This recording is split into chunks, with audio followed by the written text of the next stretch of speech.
Wine from grapes grown here in the rolling vineyards of Rheinhessen will one day grace dining tables around the world, but increasingly those in China.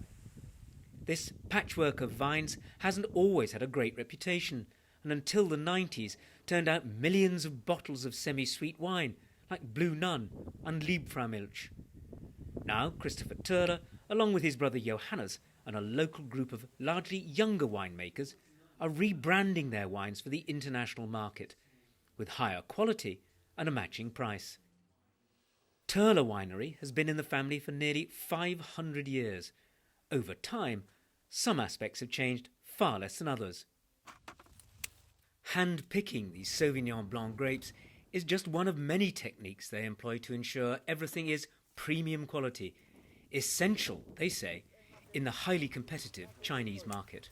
We are aiming for the highest quality of the grapes, so a lot of work in the vineyards is obviously needed over the year to produce perfect grapes, because only out of perfect grapes you can make a great wine.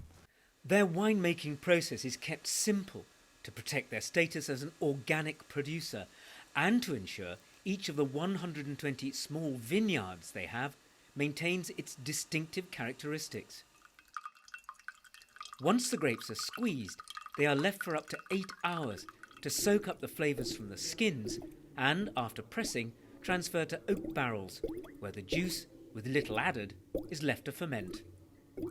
What the winemakers here say is that there is no blueprint for making a great wine. Each of the wines in each of these German oak barrels has completely its own character, perhaps drier, perhaps sweeter, perhaps more acidic. And they say it's that increasing sophistication of their wines which is appealing to the Chinese market. China is now Turler's biggest overseas market, and Christoph has been making 3 or 4 trips there every year. Thanks to the recent agreement between China and the EU to protect the Rheinhessen brand, he's confident exports will grow further.